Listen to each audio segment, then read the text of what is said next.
ඉතින් මේ වීඩියෝ පටන් ගන්න කලින් කියනවනේ මේ වීඩියෝ එකේ තියෙන හැම කියන්නේ ඔයාලේ ගම් වතුරට අහු වුණ හැම ඉලෙක්ට්‍රික් බඩුවක්ම අපිට බේර ගන්න බෑ. සමහර ඒවා තියෙනවා අපිට බේර ගන්න පුළුවන් જાති සමහර උපකරණ දෙනවා අපිට ඒකට විශේෂඥ සහාය අවශ්‍ය වෙන තැන්. ඉතින් අපි මේ වීඩියෝ එකේ කතා කරන්නේ අපිට පුළුවන් එහෙම නැත්නම් අපිට බේර ගන්න පුළුවන් උපකරණ ටික ගැන විතරයි. අපි අනිත් අයිටම්ස් ගැන කතා කරනවා ඒවා කොහොමද බේර ගන්න ඕනේ කියන එක. නමුත් අපි ඒවා විස්තරාත්මකව කතා කරන්නේ නැහැ. ඉතින් සාමාන්‍යයෙන් අපි බේර ගන්න පුළුවන් උපකරණ ගණනට ගත්තොත් අපිට ගන්න පුළුවන් බ්ලෙන්ඩර්ස්, රයිස් කුකර්, හීටර්.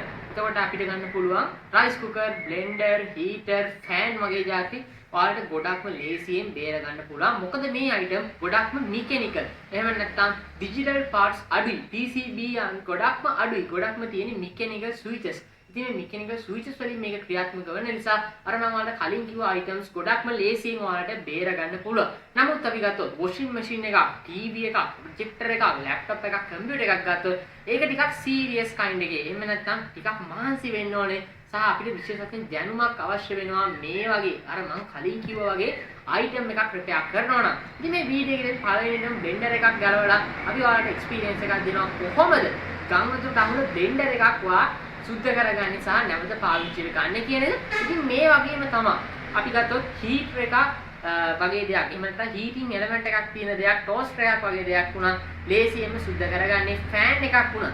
ඔයාගාව තියෙන ෆෑන් එකේ වුණා මම මේ දැන් ඉස්සරහටම පස්සේ ඔයාලට පෙන්නනවා බ්ලෙන්ඩර් එකක් කොහොමද ගම් වතුර සුද්ධ කරගන්නේ කියලා. ඒ ස්ටෙප් ටිකම ඔයාලට ෆෑන් එක කරුණාත් ආදේශ කරලා ඒ විදිහම තමයි එකම රිපීට් කියන එක විතරයි මම අයිටම්ස් ඔක්කොම අරගෙන කියලා දුන්නා.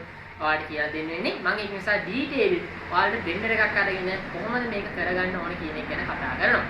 ඉතින් කතා ගන්න අනිවාර්යයෙන් කියන්න ඕනේ තමයි කිසිම අයිටම් එකක් ඩිරෙක්ට්ලි වතුර කොච්චරක්වත් ගෑවිලා නැහැ වගේ දේ වුණා ඩිරෙක්ට්ලි පක් කරන්න යන්න එපා. කිසිම වෙලාවක ඒ දේ කරන්න යන්න එපා. ඔයාලට 100%ම අර මම කියලා දෙන ස්ටෙප්ස් අනුව ක්‍රියාත්මක වුණාට පස්සේ විතරක් ඒ දේ එහෙම නැත්නම් ඉතින් ඔයාගේ විදුලි උපකරණය කරන්ට් ගාලා ටෙස්ට් කරගන්න. එහෙනම් අපි යමු දැන් වීඩියෝ එක ස්ටාර්ට් කරන්න.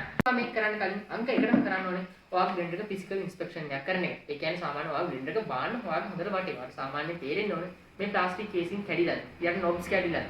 ඉතින් මේ වගේ දේවල් කැඩිලා තියෙනවා නම් ඔයාගේ බ්ලෙන්ඩර් එක ඔයාලා නිර්ණය කරන්න මේක රිපෙයාර් කරන එක වටිනවද? ඔයාගේ රිම් එක අයින් කරන එක වටිනවද කියන එක. මොකද මේ වගේ ප්ලාස්ටික් කේසින් එකක් කැඩුණොත් මේක රිපෙයාර් කරන්න ටිකක් අමාරුයි. සහ ඒක වැඩගත්කමක් ඒක නැත්නම් අපි කියන්නේ ඒක වටින්නේ නැහැ අපි ඒක රිපෙයාර් කරන්නේ. ඉතින් ඒ වගේ තත්ත්වයක් තියෙනවාද කියන එක ඉස්සෙල්ලාම ඔයාගේ බ්ලෙන්ඩර් එක ඔයාලට හොඳට වටේ ෆිසිකල් ඉන්ස්පෙක්ෂන් එකක් කරාට පස්සේ බලා ගන්න පුළුවන්. ඊට පස්සේ අපි කරන්න ඕන දේ තමයි මේ බ්ලෙන්ඩර් එකේ මෙන්න මෙතන මේ තියෙන ස්ක්‍රූස් 4 මේ ස්ක්‍රූස් 4 අන්ස්ක්‍රූ කරන්න.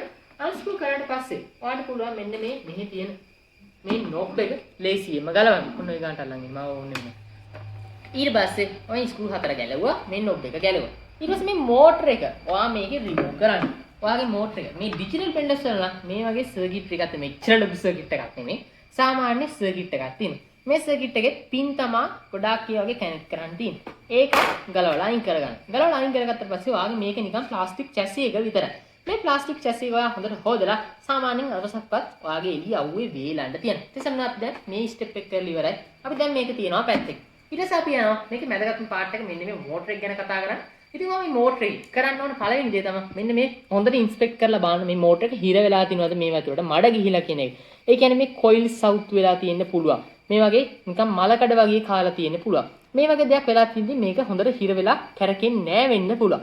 ඉතින් මේ උඩින් දාලා තියෙන මෙන්න මේ උඩින් දාලා තියෙන කන්ටැක්ට් ක්ලීන් එක කියන කන්ටැක්ට් ක්ලීන් එකක් කියලා වාට කඩේ ගන්න තියෙනවා. බොහොම පොඩි මුදලක් වෙන්නේ රුපියල් 1000ක් ඒ උපරිම මුදලක් වම.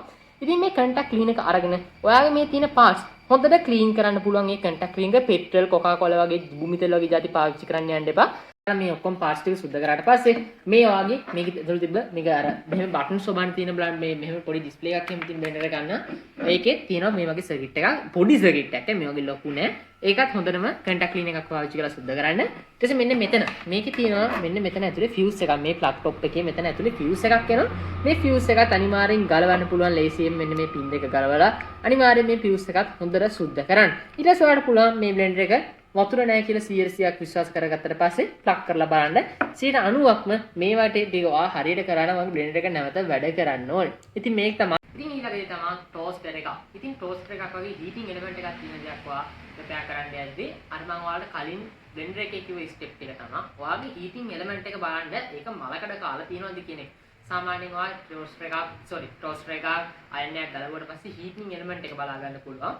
හීටින් එලිමන්ට් එකේ මඩ, රොන් මඩ වගේ තියෙනවා නම් ඒ ඔක්කොම හොඳට පිරිසිදු කරලා ඒ වගේ තියෙන කන්ටැක්ටර්ස් එහෙම නැත්නම් විදුලිය සම්බන්ධ වෙන කන්ටැක්ටර්ස් තියෙනවා. ඒක ඇතුලේ ඔයාගේ වයර්ස් සම්බන්ධ වෙන තැන් තියෙනවා ඔයාගේ හීටින් එලිමන්ට් එකට. ඒ වගේ දැන් ඔයා හොඳට කන්ටැක්ට් ක්ලීන් එකක් පාවිච්චි කරලා සුද්ධ කරන්න. ඊට පස්සේ ආසන්න වශයෙන් දවස් දෙකක්වත් මේ වගේ අයිටම් නම් හිරු එළියේ එහෙම නැත්නම් හෙයාර් ඩ්‍රයර් පාවිච්චි කරන්න එපා. හිරු එළියේ වේනන්න කියන්නේ. ඊට පස්සේ ඔයාලට පුළුවන් මේක සේෆ් විදියට ඔයාගේ ප්ලග් එකට කනෙක්ට් කරලා බලන්න ඔයාගේ අයිටම් එක සම්පූර්ණයෙන් වැඩද නැද්ද කියන එක. ඉතින් ඔයාලා ප්ලග් කරන්න කලින් ඕනම ඉලෙක්ට්‍රික් අයිටම් එකක් ප්ලග් කරන්න කලින් සාමාන්‍යයෙන් ඔයාලට ෆිලමන්ට් බල්බ් එකකින් සීරීස් කරලා කරන්න තියෙනවා නම් හොඳයි. නමුත් ඒකට තව අමතර දැනුමක් අවශ්‍යයි. ඔයාලට තියෙන ප්‍රවේශමෙන් කිසි අනුතරක් නොවන ආකාරයට ප්‍රවේශමට ඔයාලට ඉලෙක්ට්‍රික් අයිටම් එක ඔයාගේ වෝල් අවුට්ලෙට් එකට ප්ලග් කරලා බලන්න. ගොඩාක් වෙලාවට මේ වගේ හීටින් එලිමන්ට් තියෙන අයිටම්ස් නම් ගොඩක් දුරට වැඩ කරන තත්ත්වය තමයි වතුර ගියා කියලා ලොකුම ප්‍රශ්නයක් වෙන්නේ නැති අයිටම්. මතක ඇතුව හොඳට දවස් 3-3ක් වේලලා හොඳට ක්ලීන් කරලා මේ අයිටම් ටික නැවතත් ඔයාලට පාවිච්චියට ගන්න පුළුවන්.